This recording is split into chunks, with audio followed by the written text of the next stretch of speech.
Sa ating binasa kanina, ulitin ko. Ang gawa mo noong una, dakilang mga bagay. Narinig po namin, O Diyos, sa ninuno naming mahal. So, dito makibigan, salamat nakapre na po tayo. Dito sa pagtingnan natin ang verse. So, pinapahiwatig po na ang ating mga ninuno ay bigyan po nating pansin, na hindi natin sila ibaliwala.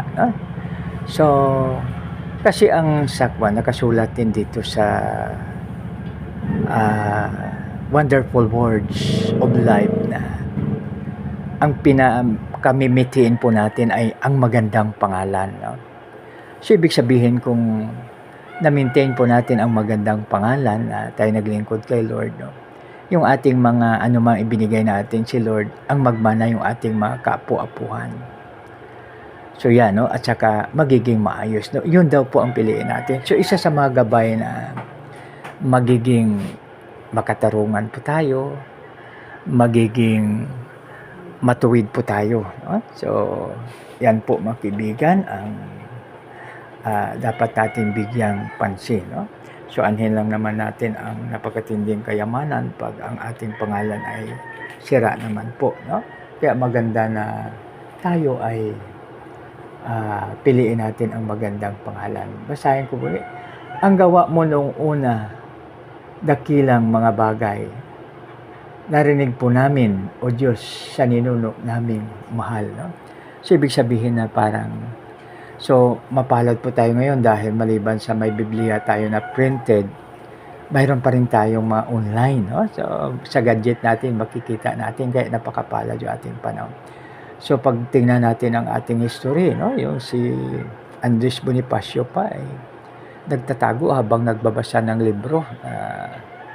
So, yan, at saka naglalakad pa sila ng maraming mga lakbayin, mahabang lakbayin para makakuha lamang ng libro, Parang story rin ng Biblia sa isang nayon, sa ibang bansa. May isang bata na ang kwan pala, ang Bible pa, mahal siya. So ngayon, ang ginawa niya dahil hindi naman sila mayaman, talagang nag-working student siya. Parang nag-ano siya, para makabili ng Biblia. So ngayon naglakad siya ng mahabang lakbayin. So sa mahaba niya, pagdating niya doon, wala pang stock, Pero alam mo mga kaibigan, mabait yung nagbibenta doon dahil maliban sa siyempre pinatulog siya, tapos pinalakad siya ulit, So yung mayroon na walang stock, yung nagkaroon ng stock, parang dinubli. Siguro sa awa ng tao na nagbibenta ng Biblia, So yan, kaya napakaganda, So dito mga kaibigan, narinig po namin, O Diyos, sa ninuno naming mahal, So ibig sabihin na yung ating maninuno, bigyan natin pansin, Kaya salamat naman sa ating government, diba, yung mga ginawa ni Rizal, nakalista, ginawa ng ating mga bayani, nakalista, inalaala natin, mayroon silang walang pasok pag birthday nila, Tapos sa atin naman yung mga parents natin, yung ating mga lolo't lula na doon na sa heaven, alaala natin yung mabuti nilang gawa. Tapos mga kaibigan, ang the best ngayon na malaala natin ang sakripisyo ng ating Panginoon. Sa bawat isa sa atin ay ang Biblia, Maliban na may printed, mayroon pang apps, Kaya napakapalad po natin sa panahon natin ngayon, sa panahon ng ating mga ninuno, napakahirap kuha ng babasahin po sa atin ngayon. Doble na, may printed, mayroon pang online. So dito mga kapatid, pinalayas mo ang hintel sa sarili nilang bayan at ang mga hinirang mo ang siya mong inilagay, So ibig sabihin, pag si Lord ang mag-provide, wala talagang problema, So, ibig sabihin na yung Israelites na tirahan na ng ibang tao ang Kanaan. Subalit, ibinigay pa rin ni Lord sa kanila, So, binigyan sila ng strength, wisdom, knowledge, and understanding para mapalayas o makonquer ang place, So, ganun din po sa ating mga kaibigan, So, pag ginusto ni Lord na mapasa atin ang isang blessings, no? So, ibig sabihin, walang karagdagan na problem yon dahil God will make a way, no? So, even there seems to be no way, no? Kahit na walang daan, walang paraan, subalit, si Lord ay gagawa ng paraan para magiging maayos po ang lahat. No? Kaya, no need to worry mga kaibigan, dahil God can make a way even there seems to be no way. Sa tuwing ngayon, sila iyong pinagpala, pinaunlad, yaong buhay, samantalang iyong iba ay parusa ang nakamtan. No? So, pag tayo ay kay Lord, mga kaibigan, blessings ay sa atin. Kaya alalahanin natin ang sa Matthew 6:33 na nakalagay, "Seek ye first the kingdom of God and His righteousness, and all these things shall be added unto you." No? So, di ba, nakalagay na basta unahin natin ang ating Panginoon. Pagising sa umaga, aawit tayo, awitan natin siya, praise and worship. Tapos makibigan, tayo ay mag-prayer at hingi tayo ng gabay na gagabayin na tayo sa ating mga gawain sa buong araw. No? So, kaya yan ang ating gagawin mga kaibigan na napakaganda natin gawin. So, dito mga kaibigan sa 3, hindi sila ang gumapi sa lupain ng naminana.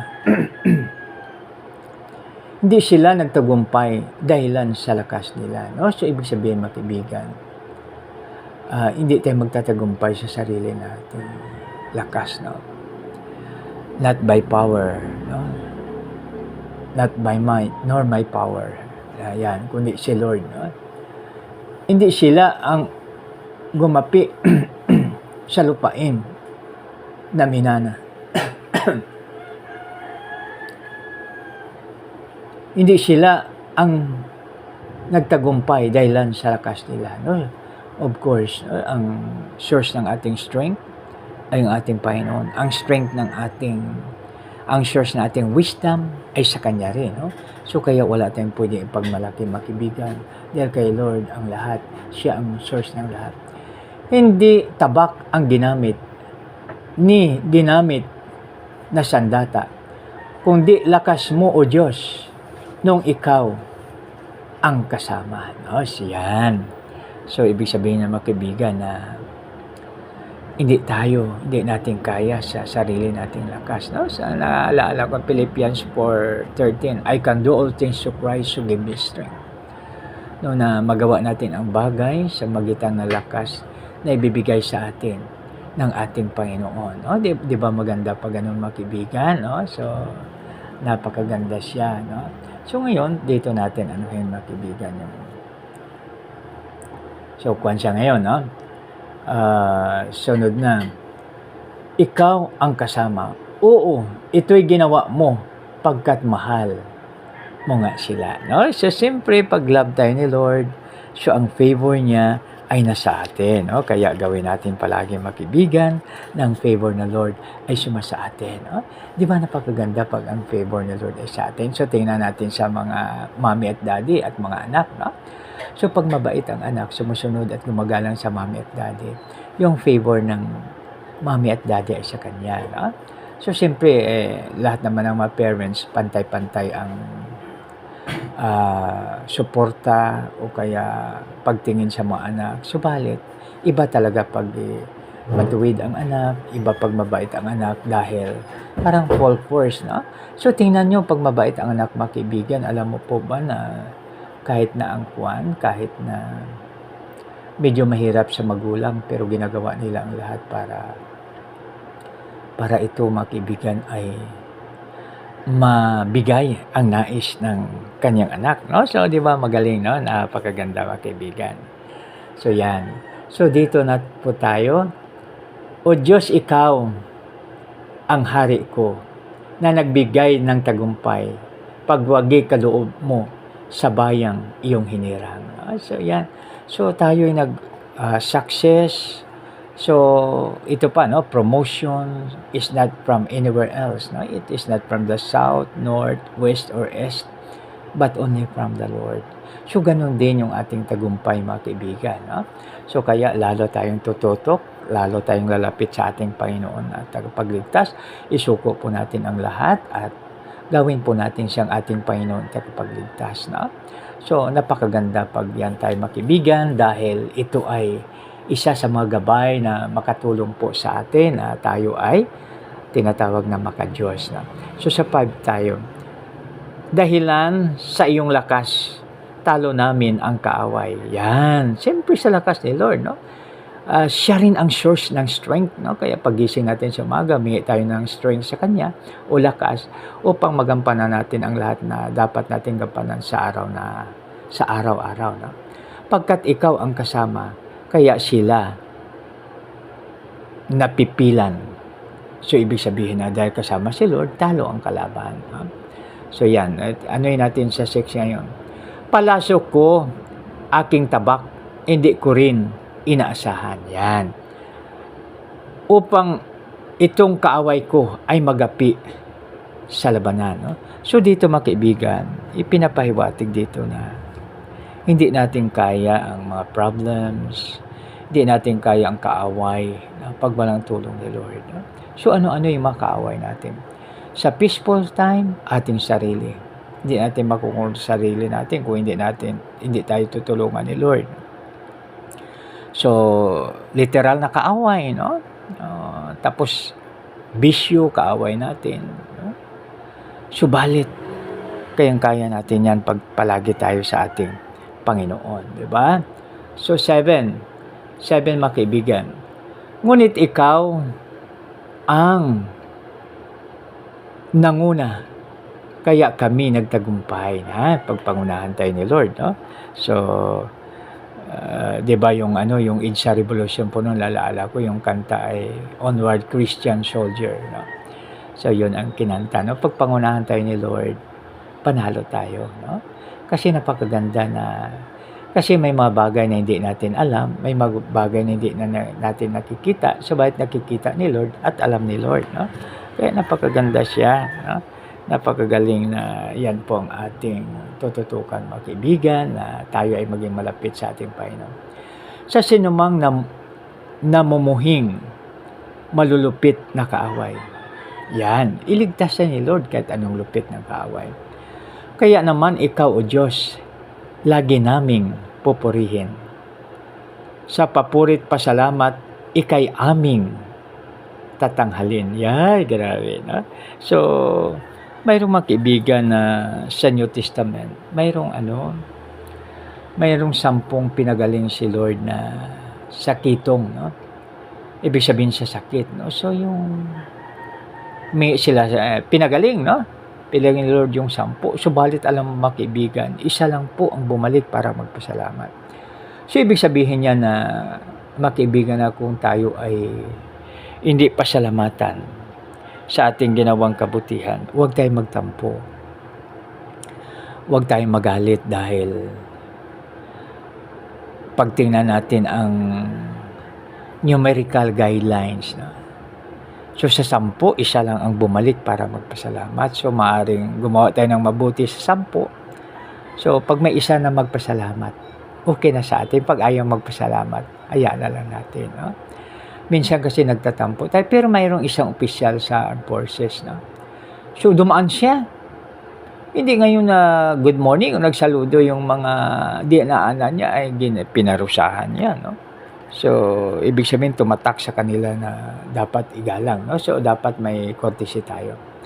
So, dito na tayo ngayon sa next verse, 9. Ngunit ngayon, itinakwil, kaya kami ay nalupig. Hukbo nami, binasat hindi mo na tinangkilik. Binaya at hindi mo na tinangkilik. No? So, mayroong panahon para sa lahat. No? May panahon na ang ating inaasahan ay hindi natin nakukuha. Tulad dito sa pangyayari sa Psalms po na nagkaroon sila na natalo sila ng kaaway. No? So, ibig sabihin yan mga kaibigan ay mayroong dahilan ang Panginoon. No? So, siyempre hindi natin alam kung ano, maliban na lang kung ipahayag sa atin sa pamamagitan ng panaginip o sa pamamagitan ng ibang tao, no? Tulad kay Haring David na propeta ang ginamit upang sawatain siya sa kanyang kasalanan. Hinayaan mo nga kami, kaya kami ay tumakas. Aming mga iniwanan ay sinamsam nilang lahat, no? So ito yung mga spoil of war. So kasi mayroong batas sa digmaan, no? Kung matalo ka, siyempre kukunin lahat na kayamanan, no? Kaya sa panahon ng Japanese Imperial Army, marami siyang natalong bansa. At ang kayamanan, mga gold ay kanilang kinuha, no? At dinala, no? Ang sabi ng iba, dito daw itinago sa Pilipinas ang mga gold na yun, no? Kami yung binayaang katayin na parang tupa, matapon sa ibang bansa upang doon magdusa. So ito ay nangyari talaga sa Israelites, no? Naging the wandering Jews po sila, no? Tawag sa kanila the wandering Jews, no? So dahil sa kasalanan, no, nagawa nila. So sunod na po tayo.